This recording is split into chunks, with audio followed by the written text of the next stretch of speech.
আসসালামু আলাইকুম। আমরা আজকে এসেছি বগুড়া এগ্রোয়ানের কর্পোরেট অফিসে। তো এখানে এসে সামিল ভাইয়ের সাথে দেখা হলো। আসলে আমরা এখন সামিল ভাই থেকে জানতে যাব যে এই সময়টাতে আমরা কোন কোন ফসল নির্বাচন করতে পারি এবং কোন কোন ফসল আমরা চাষ করলে ভালো অ্যামাউন্ট পাবো বা ভালো ফলন পাবো। তো এই বিষয়টা কিন্তু ক্লিয়ার করবো সামিল ভাইয়ের মুখ থেকে। ওকে, কেমন আছেন আপনি? আছি, আলহামদুলিল্লাহ ভালো আছি। জি, এখন আমরা যে বিষয়টা নিয়ে কথা বলার জন্য এই ভিডিওতে আসা, তো সাইফুল হচ্ছে আমাদের একজন স্মার্ট ডিলার এবং আমরা যাদেরকে চেষ্টা করতেছি যাদের মাধ্যমে এলাকার প্রান্তিক কৃষকদেরকে ডেভেলপ করা এবং নতুন উদ্যোক্তাদেরকে সাপোর্ট দেওয়া। অ্যাজ একজন এগ্রোয়ান সারা বাংলাদেশে যাওয়া সম্ভব না, কিন্তু এগ্রোয়ানের মাধ্যমে এগ্রোয়ানের পলিসি আমরা অনেক স্মার্ট কৃষক, অনেক স্মার্ট ডিলার যাদের হাতে ভাগ্য পরিবর্তন হতে পারে হাজার হাজার মানুষের। সো তারই অংশ বিশেষ আজকে আমাদের সাইফুল ইসলাম আমাদের কর্পোরেট অফিসে এসেছেন। আর এই জায়গাতে আমরা যে বিষয় নিয়ে কথা বলবো এই মুহূর্তে, আজকে হচ্ছে ফেব্রুয়ারি 26 তারিখ। তো এই 26 তারিখে যদি আমরা চিন্তা করি, দেখেন শীত শেষ, হিট টেম্পারেচার শুরু, মানে তাপমাত্রা বাড়া শুরু হয়েছে। তো এইরকম একটা ওয়েদারে সাধারণত যে যে ক্রপসগুলো থাকে সেই ক্রপসগুলো কিন্তু শেষের দিকে চলে যায় এবং নষ্ট হয়ে যায়। দেন আমরা যদি চিন্তা করি যে এই মুহূর্তে সবচেয়ে পটেনশিয়াল কম সময়ে প্রাইস ভালো পাওয়া যাবে কোনটা, তাহলে আমি প্রথমে বলবো রকমেলন এবং তরমুজ। এইটার সুবিধা আরেকটা, আমরা এটা বলার আরেকটা কারণ হচ্ছে, যেমন রকমেলন এবং তরমুজ 65 থেকে 70 দিনের মধ্যে বাজারজাত করা যায়, বীজ বা চারা রোপণ থেকে শুরু করে। আবার চলে আসেন, এটা যে সময় শেষ হলো, মানে ধরেন আপনি মার্চে শুরু করলে মার্চ এপ্রিল এবং শেষ হয়ে গেল মের দিকে, যে যখন বৃষ্টি নামতে চায়, ঝড় আসতে চায়, ওই সময় অন্য কোনো ফসল হয় না।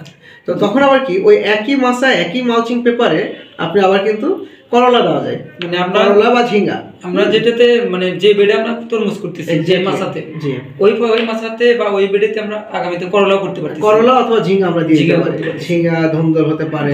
এটা সুবিধা হচ্ছে যে খরচ একবার, লাভ দুইবার।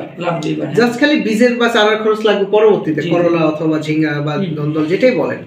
খেয়াল করে দেখেন যে আমরা যদি মানে সর্বনিম্ন দামও ধরি, এখন তরমুজের দাম কিন্তু 60 টাকা বাজারে। সো এইটা ওই সময়ও সিজনের তরমুজ এখন উঠা শুরু করেছে, এটা 2 মাস পর্যন্ত কন্টিনিউ হবে। তার মানে আমার তরমুজ লাগালে এই 2 মাস যখন এই সিজন থাকবে তখন আমার কিন্তু গাছ বেড়ে উঠলো। যখন সিজনের তরমুজ শেষ, বাজার ক্রাইসিস, তখন যে আমার আবার এই তরমুজটা আবার বাজারে, তাহলে আমরা পড়তেছিল মাঝামাঝি সময়, একদম মাঝামাঝি বলতে শেষের দিকে চলে যাচ্ছে, যেটা লেট মার্কেটটা ধরার জন্য আমরা এই সময় মাসার তরমুজ লাগাবো। আর এই জাতটা কিন্তু খুব ইম্পর্টেন্ট, লাগানোই না, তাই না? যে আমরা সিলেক্ট করলাম খালি ফসল এরকম না, বরং জাতটাও সিলেক্ট করা খুব ইম্পর্টেন্ট অবশ্যই।